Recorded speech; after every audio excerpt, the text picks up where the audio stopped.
Hi, I'm Steve Henson at Western Carolina University. This is one of a series of videos about the Fudan University summer program designed for students who might be considering or have decided to go. And this particular video is to give you a little bit of a sense about what life would be like in China. And to do so, what I did was go back to 2008 when I took a group of students. These are students from well, actually across North Carolina, some from North Carolina State, some from Western, a couple of other schools were involved. And we all packed up and took off to China. Here's a picture of us in Beijing, and you can see how much fun everybody's having. As you get to Fudan University, one of the things that is most impressive is how beautiful the university is and how modern and here is a fairly rare day that it's probably just recently rained because there's a beautiful blue sky and flowers. And behind Sarah here, who was one of our students on the group, is one of the towers that make up the entrance to the campus. And really are involved in a very interesting story about China. In China, there's been an incredible explosion of development and growth in building. And most of this development and growth in building was controlled by the government. And budgeting could occasionally be a challenge because the money was devoted to build this beautiful, very modern building, but someone either forgot or neglected to budget to maintain it. So for a while, very little of the building was used because the electricity bills were just too expensive to pay. With Sarah too, there's a wonderful story. Sarah was half Asian, and this was an opportunity for her to return to a part of her roots that she had never had any exposure to. And her father was Chinese American. He had actually not been back to China in her lifetime, and so this was really kind of a family trip with her alone. One of my favorite memories of Sarah is when she met, as we did a group of young Chinese students. She immediately gravitated to three young Chinese ladies. They would call themselves girls. We would probably call a person that age a lady or a young woman. And they talked for about 2 hours, and you could tell they were just absolutely fascinating. Their heads never got more than about a foot apart, and they just yak, yak, yak, yak, yak. And later I asked her what they talked about, and she said, well, dating, really. I said, what? And it really was. The Chinese have very warped perceptions of Americans, primarily based on our TV shows and movies. And so they wanted to know all about Sarah. And Sarah said, gosh, I'm on a pre-med track. I'm studying all the time. I hope to be dating sometime, but I'm probably very much like you girls then. And it was kind of a shock to the Chinese girls. Not all of Shanghai is concrete. Much of it is, to be honest, but in almost every area, and I think this was Fudan campus. I apologize, it's been too long for me to remember. It may have been one of our short side trips, but there will often be small, 2, 3 acre uh, places where the Chinese have built for reflection and contentment and quiet. So it's a place to gather something similar to an experience with nature in the middle of of a lot of concrete. This is a picture of one of the Chinese faculty who taught our students one of our courses while they were there. And I took this picture of him. I wanted to put this picture in of him to give you kind of a sense of what a wonderful person he was. The students absolutely loved him. He was so bright and cheerful and happy and obviously loved what he was doing and expressed that enthusiasm. And that's been my experience with a lot of Chinese faculty. And, for some reason, the profession seems to tend to draw people who really love what they do, who really love young people. And I think sometimes, the stereotypes of of professors may lead you to think that they're not people too, but hopefully this one will give you an idea of what a wonderful people some professors can be. Okay, this takes a little bit longer story. One of the things that you notice immediately about Fudan, if you're a young person, is that even though it has about 30,000 students, there's not really a bar scene. There aren't bar scenes in China. People in China, young people in China, don't go out to bars and meet each other. And you know, while there are some bars, certainly in Shanghai, it's a city of 30 million people, they are primarily targeted at tourists and foreigners. Instead, one of the things Chinese do together is go to karaoke. You rent a karaoke room for a very inexpensive price. At the beginning of the evening, a waiter or a server will come around, he'll take your orders, and we sat here one night, and luckily one or two of us were good singers, and just had a wonderful time. But it does kind of point out that the you know, common sort of expectations of what college life is like is very different in China. Chinese students, first, don't have a lot of money to spare typically, and secondly, they don't have any time. They study all the time. We would have to schedule 2 weeks ahead and provide food for you know, to get people to come visit with us. Otherwise, they just stayed at home and studied. When you're in Shanghai, though, you spend a lot of time in different places, and one of the very cool places in Shanghai is a huge pedestrian mall right in the center of downtown. A couple of pictures here. This was an even better one for you. And the lights and the energy, the people, it's just, you know you're in a different place. Tokyo is similar in some places, in some of its districts, so I would call Tokyo a little bit more tight, if that makes sense. And in China, there's, you know, just kind of the sense of adventure, of newness. On these streets, often you will find young people or other people who will walk up to you and ask if they can practice their English and start talking with you. And while some of those may be seeking scams of some sort, most of them are doing exactly what they said. They just want to talk with someone. And so a lot of your time, especially in the evening, will often be spent in an area like this, just walking and looking. It's an absolutely fascinating place to watch people. This is a picture that gives a little bit more of a sense of power, I think, of Shanghai.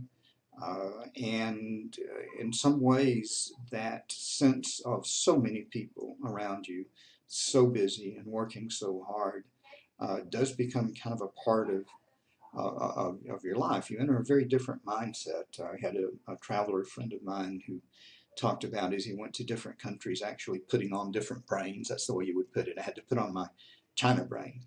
And your brain does process very differently when you're in a place in a city this large and this fascinating. Almost always on trips to China, there will be an excursion to the Great Wall. You should plan to do that. It's relatively inexpensive to do from Shanghai. And I've seen great works from great human-made works all over the world.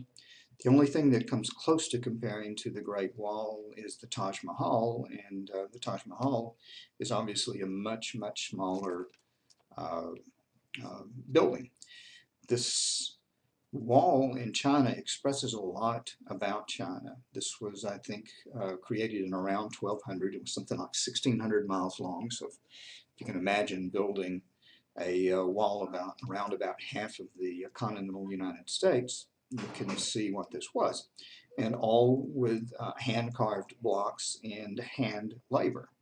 So the incredible labor here involved, but also the very insular outlook that the Chinese have to Chinese. China is the center of the world, and it always has been. And they have a pretty good argument about that. They've always had a very dense population, a very advanced science up until the 20th century, and one of the great countries of the world. And what you can also sense from this is, as you look out across this very forbidding territory, and you can imagine it's an incredibly difficult territory to try to travel through.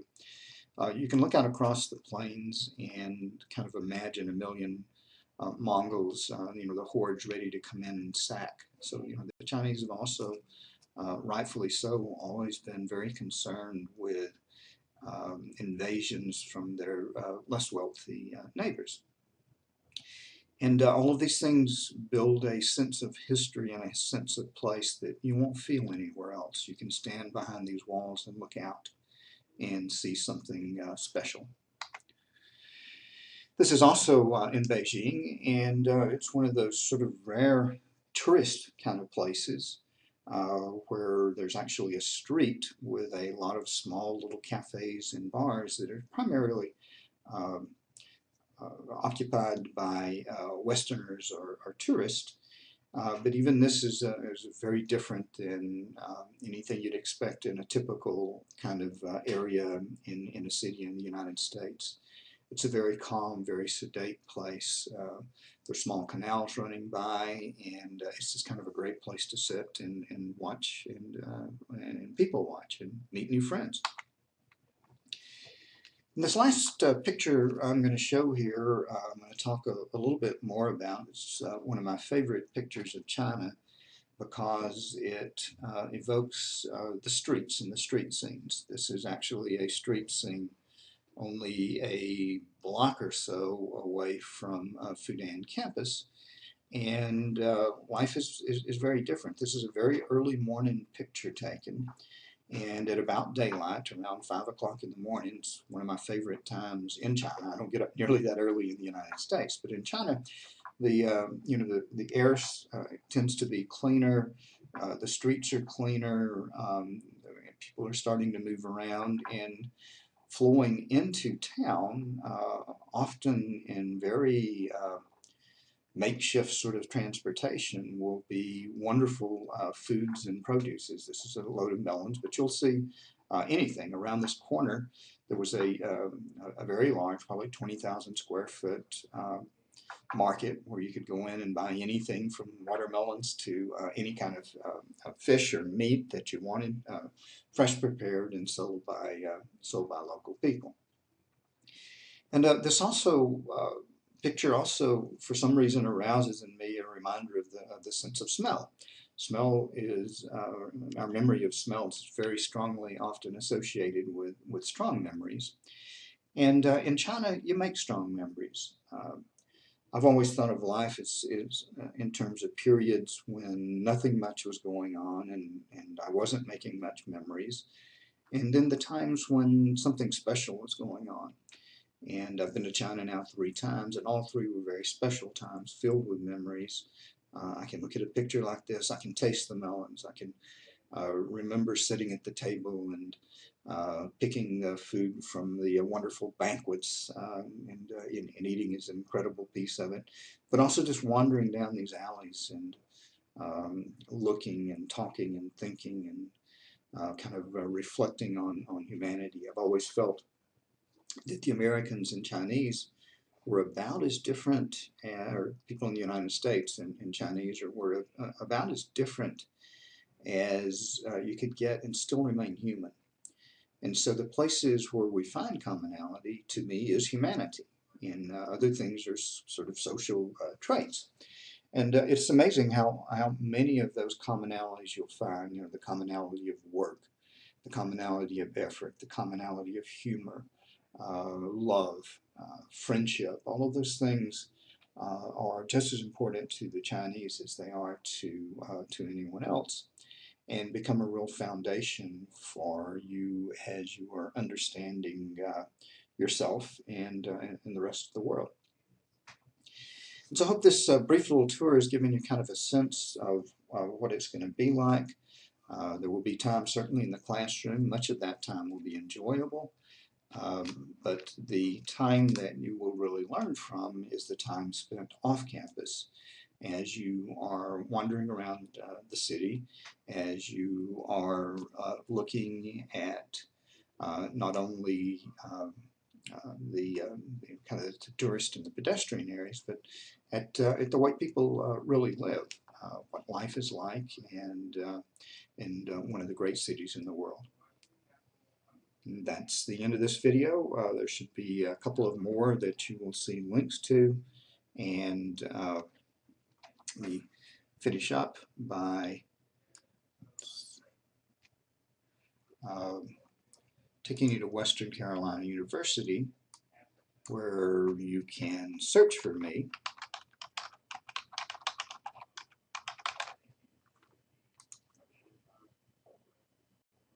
Or my program. There's a lot of different ways to find me here, and I would be happy to talk with you. I think what I'm going to do here, since I've got this open, is just go ahead and give you my email here, and that's the easiest way to get in touch with me. That way you'll have something on the videos. shenson@wcu.edu. If you're interested, I'd certainly like to hear from you. Thanks a lot.